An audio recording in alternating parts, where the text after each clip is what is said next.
সম্পন্ন হয়েছি। আপনাদের ক্ষুরদার লেখনের মাধ্যমে আমাদের দীর্ঘদিনের প্রাণের দাবি বাস্তবায়ন হবে বলে আমরা বিশ্বাস করি।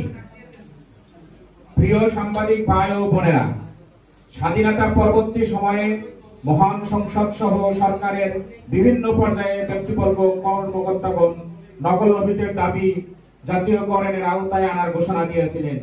এরপর বহু সরকারের পালাবদল করে কিন্তু নকল নবীদের খোঁজ কেউ রাখেনি। প্রিয় সাংবাদিক বন্ধুরা, আশার আলো নিয়ে নকল নবীরা এখনো স্বপ্ন দেখেন। বর্তমান সরকারের দায়িত্বরত মহান ব্যক্তিবর্গগণ নকল নবীদের এক দফা দাবি চাকরি জাতীয়করণের প্রয়োজনীয় পদক্ষেপ নেবেন। বিধিবাম বিভিন্ন সময় দেওয়া প্রতিশ্রুতি আজও বাস্তবায়ন করা হয়নি। প্রিয় সাংবাদিক বন্ধুগণ, দেশের বেসরকারি প্রাথমিক বিদ্যালয়, হাইকোর্ট, সুপ্রিম কোর্ট এর নকল নবিশ, মিডওয়াইফারি নার্সদেরকেও রাজস্ব খাতে অন্তর্ভুক্ত করা হয়েছে, কিন্তু আইন মন্ত্রণালয়ের নিবন্ধন অধিদপ্তরের নকল নবীদের বিষয়টি আজও সংশ্লিষ্ট দপ্তরে আমলে নেননি। নকল নবিশরা সরকারি কোনো বেতন ভাতা পায় না। সমাজের মানুষ জানে তারা সরকারি চাকরি করেন, কিন্তু বাস্তবে নকল নবিশরা জমি দলিলের 1 পৃষ্ঠা বালামের লেখনে মাত্র 24 টাকা মজুরি পায়।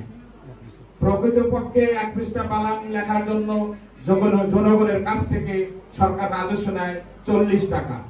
সেখান থেকে নকল নবীদের দেওয়া হচ্ছে 24 টাকা, বাকি 16 টাকা রাজস্ব খাতে জমা হচ্ছে। নকল নবিশরা টাকা দিয়েই তাদের চাকরি স্থায়ীকরণ সম্ভব।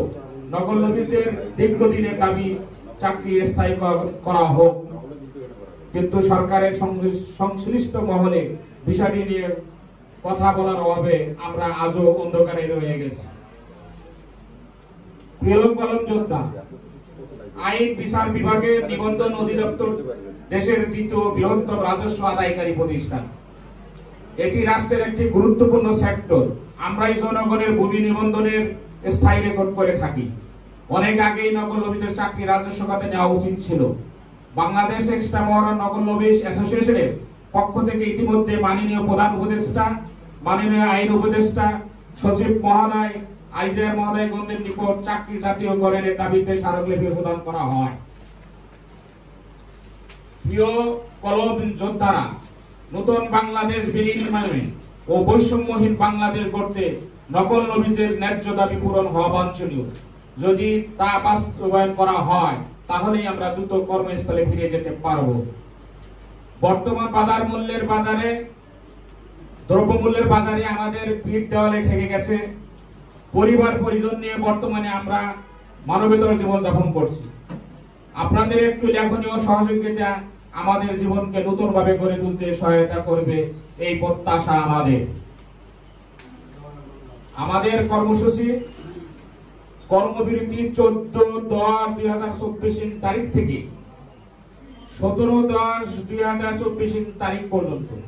এই কর্মসূচিটা একটু পিছানো হয়েছে পূজার কারণে, অর্থাৎ আপনার কয়েকদিন পিছিয়ে গেল, কিন্তু আগামী 20/10/2024 তারিখ ঢাকা চলো কর্মসূচি ঢাকার শাহবাগ প্রজন্ম চত্বরে দাবি আদায় না হওয়া পর্যন্ত অবস্থান ধর্মঘট থাকবে। প্রিয় সাংবাদিক ভাই ও বোনেরা, এতক্ষণ আমাদের বক্তব্য ধৈর্য সহকারে শোনার জন্য আপনাদেরকে জানাই আন্তরিক অভিনন্দন। আমরা আশা করি আপনাদের ক্ষুরদার লেখনির মাধ্যমে আমাদের সমস্যা সমূহ দেশের জনগণ ও বর্তমান মানবিক সরকারের নিকট পৌঁছাবে ইনশাআল্লাহ। খোদা হাফেজ।